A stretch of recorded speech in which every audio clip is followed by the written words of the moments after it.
This is the fourth part of my lecture on sampling, in which I'm going to talk about measurement errors. Measurement errors fall into two categories: precision and accuracy. Precision is the effect of random errors. They vary from one measurement to the next and may be positive or negative, so on average they will cancel out. Therefore we can improve precision by averaging several readings. Accuracy, on the other hand, is the effect of systematic errors, often called a bias. These are constant from one measurement to the next, so they can't be improved by repetition and taking the average. They will still always be there. The only way to correct for accuracy is to calibrate against a known standard. The difference between precision and accuracy is illustrated by this diagram. It shows the probability of getting any particular measured value, and the blue distribution represents the distribution of our measurements. This illustration shows poor precision because the spread of our measurements about the mean is quite large. It also has poor accuracy because even the mean of the measurements is different from the true value. The difference there is the accuracy. Here is another illustration where we've got a small spread of results about the mean, so we've got good precision, but despite that the mean result is still different from the true value, so we have poor accuracy. Here is an illustration where we've got poor precision because we have a large spread of results about the mean, but nevertheless we've got good accuracy because the mean result is close to the true value.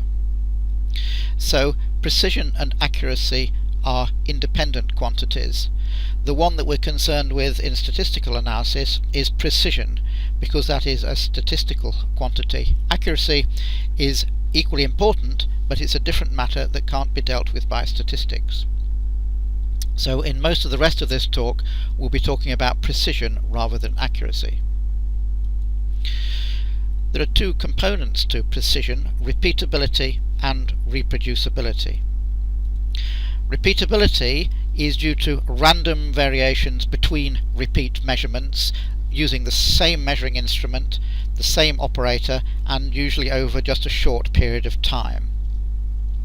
This is a measure of the precision of the instrument used to make the measurements. For example, if we've got a patient attending a clinic and we measure their height today, if we repeat the measurement 2 or 3 times we might get slightly different results.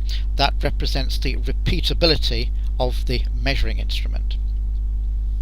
Reproducibility is also due to random variations between repeat measurements, but this time we're thinking about different measuring instruments used by different operators over a long period of time. And this gives us the precision of the technique rather than the precision of the instrument.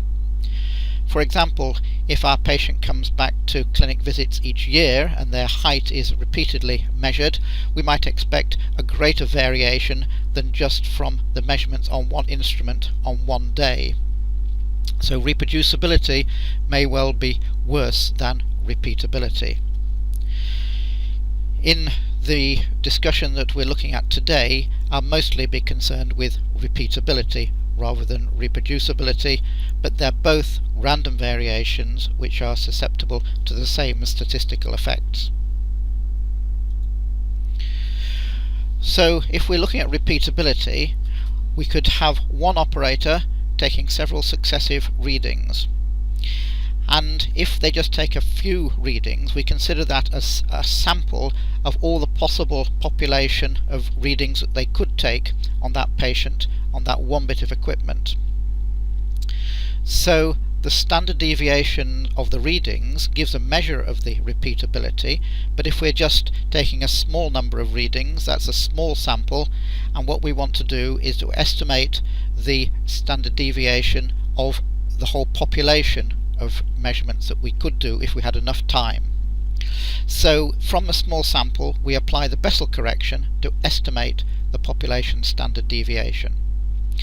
So for example, the purple distribution shows the readings that we take. We can estimate the standard deviation of that and use it to estimate the standard deviation of the population. The mean of the readings will give us the best estimate of the population mean, and the standard error of the mean gives us the precision of that estimate, the repeatability, how close we expect that mean of the readings to be to the mean of the population. This of course doesn't tell us anything at all about the accuracy of the measurement, just about its repeatability or precision. So if we take several readings, that can be very useful, because just one reading we have no idea where it comes from. It could come from anywhere in that population, and the best we can do is to assume that the precision of that one reading is the precision of the equipment which we have determined by some prior knowledge.